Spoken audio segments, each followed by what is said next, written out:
The evening rain had just stopped when Elaine Johnson pulled out of the hospital parking lot. She had worked 3 hours past her shift, again. As the director of HR at Memorial Hospital, overtime was becoming her new normal. Her eyes burned from staring at budget reports all day, and all she wanted was to get home, kick off her heels, and sink into a hot bath. The red and blue lights flashed in her rearview mirror just 2 blocks from her apartment. "What now?" Elaine muttered, pulling her black sedan to the curb. She reached for her purse on the passenger seat, fishing out her license and registration before the officer even approached. Officer Mike Brennan took his time walking to her window, his flashlight beam sweeping across her face when she rolled down her window. He didn't speak immediately, just stood there, the light directly in her eyes. "License and registration," he finally said, his voice flat. "May I ask why I was pulled over?" Elaine asked, handing over her documents.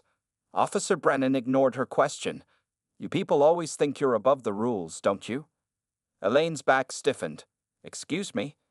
"You were doing 42 in a 35 zone," his tone hardened. "And your left taillight is out." Elaine was certain her taillight was working fine. She just had her car serviced last week, and she had been watching her speed carefully, as she always did in this neighborhood. "Officer, I don't think."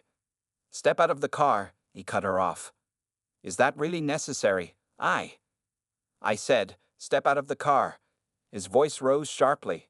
Heart pounding, Elaine unbuckled her seatbelt and opened the door slowly. The night air felt cold against her skin as she stood up. "Turn around. Hands on the car." "This is ridiculous," Elaine said, but complied. "I was barely over the speed limit, if at all." As she placed her hands on the roof of her car, she noticed a couple walking their dog across the street, watching the scene unfold. The woman had her phone out, pointed in their direction. "What's in your pockets?" Officer Brennan demanded. "Nothing. Just my phone." Elaine's voice remained steady, though fear crept up her spine. "I'll be the judge of that," he said, roughly patting down her jacket.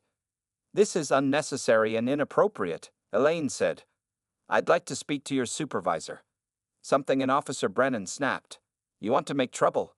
You people are all the same." The slap came fast, the back of his hand connecting with her cheekbone before Elaine could even process what was happening. The force knocked her against the car, and she caught herself on the door handle. "Did you just hit me?" Elaine's voice was no more than a whisper, shock washing over her. "You resisted," Officer Brennan said loudly, looking around. "I was defending myself." The couple across the street had stopped walking. The woman's phone was definitely recording now. "I did not resist," Elaine said, her hand touching her cheek where pain bloomed hot and sharp. Officer Brennan threw her license and registration on the ground. "Consider this a warning. Next time, show some respect." He returned to his patrol car without writing a ticket. Elaine stood frozen by her car, trembling as she watched his taillights disappear around the corner. Only then did she let the tears come, her hands still pressed against her throbbing cheek. The couple hurried across the street toward her. "We saw everything," the woman said, still holding her phone. "We have it all on video." Elaine nodded, unable to speak. In 12 years as a black woman in America, she had experienced racism in many forms, but never like this. Never with a physical blow from someone sworn to protect and serve. Something hardened inside her. This wouldn't be the end of it.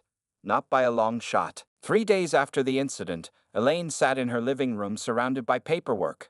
Her cheek had faded from angry red to a yellowish-purple bruise that makeup couldn't fully hide. The pain had dulled, but the memory remained sharp. "You need to let this go," said her friend Tasha, who worked as a nurse at Memorial Hospital. "These complaints never go anywhere." Elaine looked up from the police complaint form she was filling out. "I can't just let it go." "You didn't see the look in his eyes, Tasha." "I've seen enough to know how this plays out," Tasha sighed. The blue wool of silence. They protect their own. The doorbell rang. It was Marcus, Elaine's cousin who worked as a paralegal at a local law firm. He carried a folder tucked under his arm. "I brought the forms you asked for," he said, setting his folder next to the growing pile of papers. He winced when he saw Elaine's face in the light. "That looks worse than yesterday." "Feels better, though," Elaine said. "What did your boss say?" "He thinks you have a case." The video those witnesses sent you is clear evidence. Marcus pulled out his phone and played the shaky footage again. Though the quality wasn't perfect, the video clearly showed Officer Brennan striking Elaine and then claiming she had resisted. The couple had sent her the video the next morning after she'd given them her email address. The dashcam footage would be even better, Marcus added. If it exists, Elaine said. The officer report claims his camera had a technical malfunction during our encounter. How convenient, Tasha muttered. Elaine's phone rang. It was Lisa, her assistant at the hospital. Elaine, I'm sorry to bother you during your time off, but Dr. Porter is asking about the new community partnership proposals. He needs them for tomorrow's board meeting. I'll email them tonight, Elaine promised, though the thought of returning to work tomorrow made her stomach tighten. She had taken 3 sick days, something she rarely did, but the thought of facing colleagues with her bruised face had been too much. After hanging up, she turned to Marcus. I need to finish these complaint forms today. The longer I wait, the harder it gets to prove, he finished for her. I know. An hour later, they had everything ready. The medical report from the ER doctor who had examined her the night of the incident, the witness statements, the video evidence, the formal complaint for police misconduct. What about your job? Tasha asked. This could get messy. Elaine thought about Memorial Hospital, where she had worked for 7 years, rising from HR assistant to department director.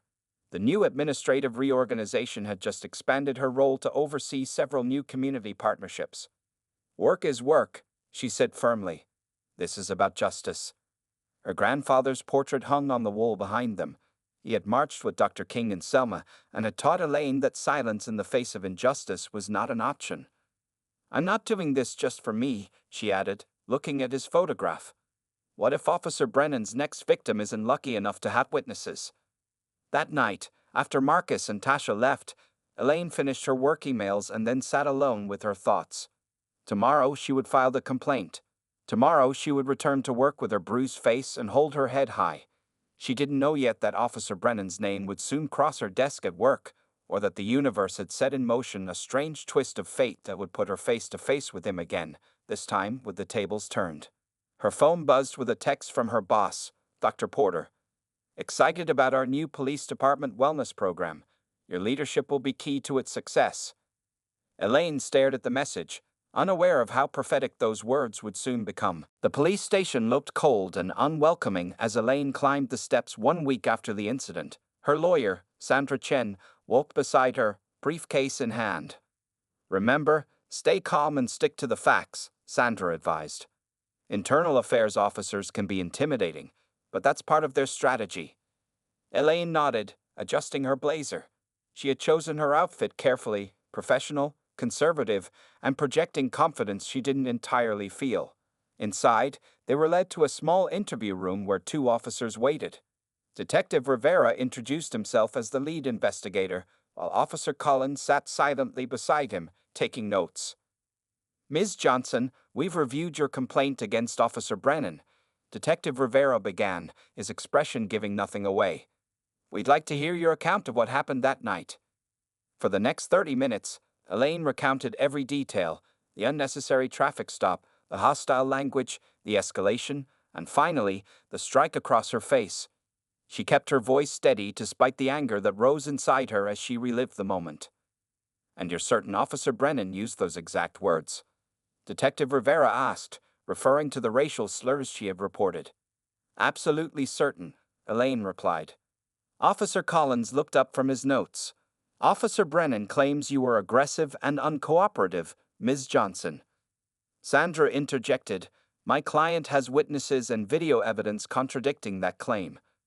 We've seen the video, Detective Rivera acknowledged, but it doesn't capture the entire encounter. Convenient that his body camera malfunctioned, isn't it? Sandra said.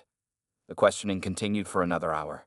Elaine noticed how they circled back to the same points repeatedly, looking for inconsistencies in her story, but there were none to find. As they were leaving, Detective Rivera handed Elaine his card. This investigation will take time, Ms. Johnson. Officer Brennan has been with the department for 12 years. Elaine heard the subtle warning in his words. And I've been a law-abiding citizen for 34 years, Detective. I'm not going away. Back at work the next day, Elaine immersed herself in her duties. The hospital was launching several new community programs, and as Director of Administrative Services, she was overseeing implementation. One project particularly demanded her attention: a new wellness initiative for first responders. The police department is especially interested, Dr. Porter told her during their weekly meeting. They've had some issues with officer stress and misconduct lately. The chief thinks regular mental health screenings might help. Elaine's pen paused over her notepad. The local police department, our partnership would be with them. Yes, we're finalizing the agreement next week. You'll be leading the administrative side, coordinating with their department heads. He smiled. Your HR background makes you perfect for this. That evening, Elaine received a call from Sandra. I have news, her lawyer said. 2 other complaints have been filed against Officer Brennan in the past, both by black women, both dismissed for lack of evidence. Can we use that information? Elaine asked. I'm working on it. One of the women is willing to speak to Internal Affairs now that your case has opened the door. After hanging up, Elaine sat at her kitchen table reviewing the police partnership documents. The program would include mental health evaluations, counseling services, and stress management training for officers. The hospital would provide the health professionals and facilities. The police department would select participants and coordinate schedules. Something about this felt like more than coincidence, as if some greater force was at work. Her phone buzzed with an email notification. It was from Dr. Porter, with the subject line, Meeting with Police Department Representatives, Thursday. Attached was the attendance list. Elaine scrolled through the names, stopping abruptly when she saw it. Officer Michael Brennan, Police Wellness Program Liaison. The conference room at Memorial Hospital buzzed with conversation as people found their seats. Elaine arranged her folders at the head of the table, her hands steady despite the storm inside her. She had spent the previous night rehearsing how she would handle this moment. Dr. Porter entered with Chief Wilson and 3 police officers in uniform. Elaine recognized Officer Brennan immediately, though he hadn't noticed her yet. He looked different in the daylight, smaller somehow, less threatening than he had seemed that night on the dark street. Everyone, this is Elaine Johnson, our Director of Administrative Services, Dr. Porter announced. She'll be overseeing the wellness program from our end. All eyes turned to Elaine. She smiled professionally and nodded at each person in turn. When her gaze met Officer Brennan's, his expression shifted from polite interest to shock. He quickly masked it, but not before Elaine saw the flash of recognition and fear in his eyes. Let's begin, she said calmly, opening her folder. We have a lot to cover today. Throughout the meeting, Elaine maintained perfect composure as she explained the hospital's role in the new wellness program. She outlined the mental health screenings, the counseling services, and the stress management workshops that would be available to all officers. All records will be confidential, of course, she explained, but aggregate data will help identify departmental stress patterns that might need addressing. Chief Wilson nodded approvingly. This is exactly what we need. Officer stress can lead to poor decision-making and inappropriate actions in the field. Officer Brennan shifted uncomfortably in his seat. As program liaison, Chief Wilson continued, Officer Brennan will work directly with Ms. Johnson to coordinate schedules and participation. Elaine smiled professionally. I look forward to working closely with Officer Brennan. The meeting continued for another hour. When it ended, people gathered their things and began to leave. Elaine noticed Officer Brennan hanging back, pretending to check his phone. Dr. Porter approached her. That went well. I'm glad we have you leading this, Elaine. Your calm approach is exactly what we need. After Dr. Porter left, only Elaine and Officer Brennan remained in the room. The silence stretched between them. Ms. Johnson, he finally said, his voice unnaturally formal. Officer Brennan, she replied, gathering her papers. This is unexpected. Life is full of surprises, Elaine said, looking him directly in the eyes. Some more pleasant than others. He glanced at the fading bruise on her cheek, still visible beneath her makeup. About what happened. We'll be working together closely on this program, Elaine interrupted. I suggest we keep our interactions professional. You filed a complaint, he said, his voice lowered. Internal Affairs has been questioning everyone on my shift. Yes, she replied simply. Officer Brennan stepped closer. Look, that night, things got out of hand. I was at the end of a double shift and we have a meeting next Tuesday to discuss program logistics. Elaine cut him off. Please bring the officer participation schedules we discussed. His face hardened. You don't understand what this could do to my career. I understand exactly what it could do, Elaine said. Just as you understood what it could do to me when you struck me and lied about it. She closed her folder and walked toward the door. Tuesday, 2 p.m. Don't be late, Officer Brennan. As she walked back to her office, Elaine's phone buzzed with a text from Detective Rivera. Need to schedule a follow-up interview. New evidence has emerged in your case. Elaine stopped in the hallway, suddenly aware of how dramatically her world had shifted. The man who had humiliated and assaulted her now had to answer to her professionally. And whatever new evidence had emerged might finally bring him to justice legally as well. The universe, it seemed, had a strange sense of balance. Elaine arrived at work early Tuesday morning, giving herself time to prepare for her 2 p.m. meeting with Officer Brennan. Her assistant Lisa had arranged coffee and water in the small conference room and placed the program folders at each seat. Detective Rivera called again, Lisa said, handing Elaine her messages. He said it's important. Elaine nodded. I'll call him after lunch. At 1:55 p.m., she was reviewing her notes when a sharp knock interrupted her thoughts. Officer Brennan stood in her doorway, not in uniform but wearing jeans and a button-down shirt. He looked less intimidating this way, almost ordinary. You're early, Elaine said, checking her watch. I thought we could talk before the meeting. His voice was low, controlled, in private. Elaine considered refusing but decided it was better to hear what he had to say. 5 minutes. She closed her office door and returned to her desk, maintaining the barrier between them. What did they tell you? Officer Brennan asked without preamble. Internal affairs. What new evidence do they have? So that's what this was about. That's confidential to the investigation, Elaine replied. I couldn't tell you even if I wanted to. His face flushed. Do you know what happens to cops who get excessive force complaints? Even if they're cleared, that mark follows them forever. Are you asking for my sympathy? Elaine kept her voice even. Officer Brennan leaned forward. I'm asking you to be reasonable. This program is important to the department. To me. I requested this assignment specifically. After you knew who was running it, Elaine stated, it wasn't a question. He didn't deny it. Look, I made a mistake that night. I was stressed, overworked. You struck me across the face, Elaine interrupted. Then you lied about it. That's not stress, Officer Brennan. That's something else entirely. I have a family, he said, his voice dropping. A son in college. This job is all I have. You should have thought about that before you decided I deserved less respect than a human being. His expression hardened. You don't make this easier. I can make sure this program fails. The chief listens to me. Elaine felt a cold anger settle in her chest. Are you threatening me? Again? He backpedaled quickly. No, I'm just saying we could help each other. You could tell Internal Affairs it was a misunderstanding, that it wasn't as serious as you first thought. And why would I do that? Because I could make sure you get full cooperation from the department on this program, make you look good to the hospital board. Elaine stood up slowly. Let me make something very clear, Officer Brennan. I will not lie to protect you. I will not compromise my integrity or my dignity for your career. You don't understand. I understand perfectly, she cut him off.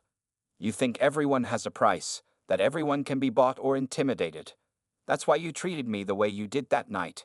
You saw my skin color and assumed I would be too afraid to stand up for myself. She walked to the door and opened it. Our meeting is in the conference room. I expect you to act professionally, or I will speak to Chief Wilson about finding a new program liaison. Officer Brennan stared at her for a long moment, then walked past her into the hallway. The anger in his eyes told her this wasn't over. As Elaine followed him to the conference room, her phone buzzed with a text from Detective Rivera. Dashcam footage recovered from Officer Brennan's patrol car. Audio intact. Need you to come in to verify your statement against evidence. Elaine took a deep breath. So the technical malfunction had been a lie after all. Justice was coming, one way or another.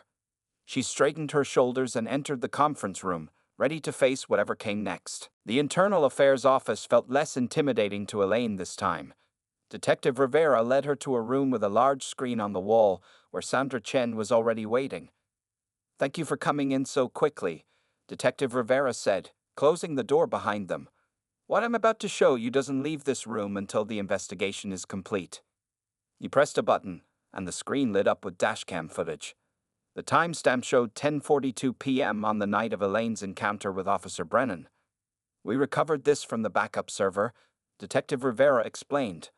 "Officer Brennan claimed the camera malfunctioned, but he actually turned it off. He didn't realize the first 30 seconds were already uploaded to our cloud storage." The footage showed exactly what Elaine had described: her car being pulled over, Brennan approaching aggressively, and then the camera suddenly cutting out. But the audio continued for another 15 seconds before disconnecting completely.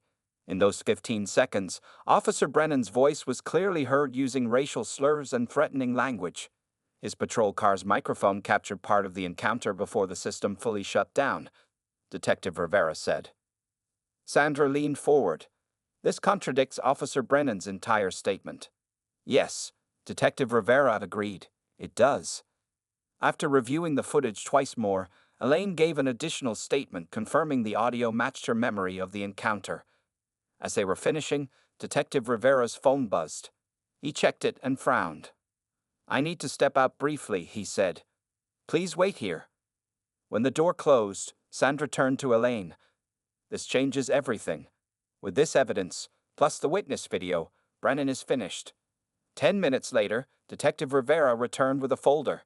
"There's more," he said, his expression serious. "After finding this footage, we pulled Officer Brennan's complete record." He opened the folder and spread several documents on the table. 6 complaints in 12 years, all filed by people of color, all mysteriously lacking evidence or witnesses. Until yours. Elaine felt a chill, and nothing was done. His supervising officers dismissed each complaint, but now we're reopening all of them. He paused. "There's something else. During our investigation, we discovered Officer Brennan has been skipping his mandatory psychological evaluations for the past 3 years." "How is that possible?" Sandra asked. "His sergeant signed off on forms saying he completed them. That sergeant is now also under investigation." Elaine thought about the wellness program she was implementing at the hospital, the very program Officer Brennan had been assigned to. A program that would require psychological evaluations for all participating officers. "I need to know something," she said carefully. "When did Officer Brennan request to be the liaison for our hospital program?" Detective Rivera checked his notes. "The day after your complaint was filed. He specifically asked for the assignment." The pieces fell into place. Brennan had wanted to get close to her, to pressure her into dropping the complaint. But he couldn't have known another revelation was waiting. Back at Memorial Hospital that afternoon, Elaine sat in her office reviewing Officer Brennan's program paperwork. His personnel file had come through that morning, standard procedure for all program participants. Inside was his psychological profile from 3 years ago, his last completed evaluation. The psychologist had noted concerning issues with impulse control and recommended anger management training. Training that had never happened because the follow-up evaluations had never taken place. Elaine picked up her phone and called Dr. Porter. "We need to talk about the police wellness program. I've discovered something important." As she waited for Dr. Porter to arrive, Elaine looked at the program guidelines she had created. One line stood out: "All participants must complete current psychological evaluation before beginning program services." Officer Brennan would need to undergo the very evaluation he had been avoiding for years. And this time, Elaine would make sure it happened. The hospital cafeteria was nearly empty when Chief Wilson sat down across from Elaine. His face looked tired, the lines around his eyes deeper than they had been at their first meeting. "Thank you for agreeing to see me," he said, placing his hat on the table. "I wanted to talk to you directly, without lawyers or officers present." Elaine nodded but remained silent. 2 weeks had passed since her meeting with Detective Rivera. During that time, Officer Brennan had missed 2 scheduled wellness program meetings without explanation. "I've been chief for 8 years, he continued, his coffee untouched before him. "I thought I knew what was happening in my department." "But you didn't," Elaine said simply. No, he shook his head. I didn't look closely enough. When complaints came in against officers like Brennan, I trusted the process. I trusted my surgeons to investigate properly. And they protected their own instead. Elaine finished for him. Chief Wilson looked her in the eyes. Ms. Johnson, I want you to know that Officer Brennan has been suspended pending termination. The dashcam footage, combined with your testimony and the witness video, leaves no room for doubt. A weight lifted from Elaine's shoulders, but she kept her expression neutral. What about the other complaints? The ones that were dismissed? We're reopening all of them. 2 have already been confirmed with new evidence. He paused. And the surgeon who covered for Brennan's missed psychological evaluations has been demoted. Elaine took a sip of her tea before responding. That's a start, Chief Wilson, but this problem goes deeper than one officer or one sergeant. I know, he admitted. That's why I'm here. Your hospital wellness program. I want to expand it, make it mandatory for every officer, not just volunteers. Including psychological evaluations, Elaine asked. Especially those. He leaned forward. Ms. Johnson, what happened to you was inexcusable. But if we can use this moment to create real change in my department, some good might come from it. Later that day, Elaine received an email from Detective Rivera with an update on the investigation. Officer Brennan's termination hearing was scheduled for the following week. The email included statements from 2 other women who had come forward with similar experiences. Elaine forwarded the email to Sandra, then turned her attention to the expanded wellness program proposal Chief Wilson had sent over. As she reviewed the document, her office phone rang. Ms. Johnson, this is Officer Peters from Internal Affairs. I'm calling to inform you that Officer Brennan attempted to access the hospital this morning. Security stopped him at the entrance. Elaine's hand tightened on the phone. Was he trying to reach me? He claimed he was there for a wellness program meeting, but we've confirmed none was scheduled. Hospital security escorted him off the premises. After hanging up, Elaine sat quietly, processing this information. Brennan was becoming desperate as the evidence mounted against him. His career was ending, and he knew it. That evening, as Elaine packed up to leave, Dr. Porter stopped by her office. I just got off the phone with the mayor, he said, smiling widely. The city council has approved funding for our expanded police wellness program. Your proposal impressed them. That's wonderful news, Elaine said, genuinely pleased. And there's more. They want you to head a new community oversight committee for police conduct reviews. Dr. Porter handed her a formal letter. Your experience and how you've handled this situation, they believe you're exactly what the department needs. As Elaine drove home that night, she thought about how differently things had turned out from what she had expected. When Officer Brennan had struck her that rainy evening, she had felt powerless and alone. Now she was helping reshape the very system that had protected him. The termination hearing was still to come, but justice was already finding its way forward. 6 months had passed since that rainy night when Elaine's life changed forever. The spring air felt fresh as she stood at the podium facing 30 new police cadets at the Regional Training Academy. The relationship between police officers and the communities they serve is built on trust, she said, looking at the young faces before her. When that trust breaks, everyone suffers. Chief Wilson sat in the back row, nodding as she spoke. Beside him were several community leaders and hospital administrators. This was the 4th Academy class to hear Elaine's presentation as part of the new expanded training program. The wellness initiative we've implemented isn't just about checking boxes, she continued. It's about recognizing that officers are human beings who face tremendous stress, and stressed humans make mistakes, sometimes terrible ones. A hand raised in the second row. A young black woman cadet. Yes, Elaine acknowledged her. Is it true this program started because an officer assaulted you during a traffic stop? The cadet asked. The room fell silent. Everyone knew the story, but few spoke of it directly in Elaine's presence. Yes, Elaine answered honestly. Officer Michael Brennan was terminated 6 months ago after dashcam footage confirmed he struck me and used racial slurs during a routine stop. She paused, considering her next words carefully. But this program isn't about punishment. It's about prevention. The psychological evaluations that Officer Brennan avoided for years might have identified his issues before they escalated to violence. The stress management training might have given him better tools to handle his emotions. Another cadet raised his hand. "Ma'am, do you regret filing the complaint?" It caused a lot of officers to lose their jobs. 5 officers and 2 surgeons, Elaine corrected, all of whom had documented patterns of misconduct that had been ignored. And no, I don't regret standing up for myself and others who couldn't. After the presentation, Chief Wilson approached her. "That was powerful, as always," he said. "The Oversight Committee report comes out next week. Are you ready for it?" Elaine nodded. The Community Oversight Committee she now chaired had spent months reviewing police conduct patterns. Their findings would likely cause another shake-up in the department. "Change is difficult," she said, "but necessary." As she left the academy, Elaine checked her phone. A text from Sandra showed that the civil lawsuit against the police department had been settled. The city had agreed to all their terms, including financial compensation for all victims of Officer Brennan's misconduct. Driving home, Elaine noticed flashing lights in her rearview mirror. For a moment, her heart raced as old memories surfaced. She pulled over carefully, taking deep breaths to calm herself. A young officer approached her window, Officer Taylor, according to her nameplate. She was one of the first graduates of the new academy training program. "Good evening, ma'am. Your registration tag is expired." Officer Taylor's tone was professional, respectful. Elaine checked her registration. The officer was right. It had expired last week. "I'm sorry, officer. I completely forgot to renew it."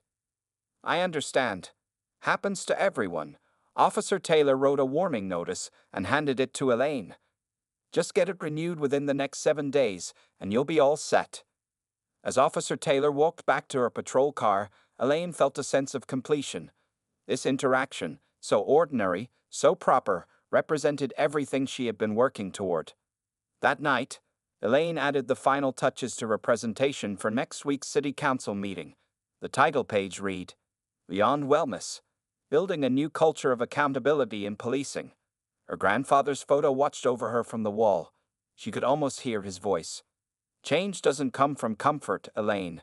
It comes from standing firm when it would be easier to sit down." She had stood firm, and though her path had been difficult, the change it created would benefit many who would never know her name or her story. Sometimes justice comes in unexpected ways, and sometimes, when the universe balances its scales, it does so with perfect symmetry.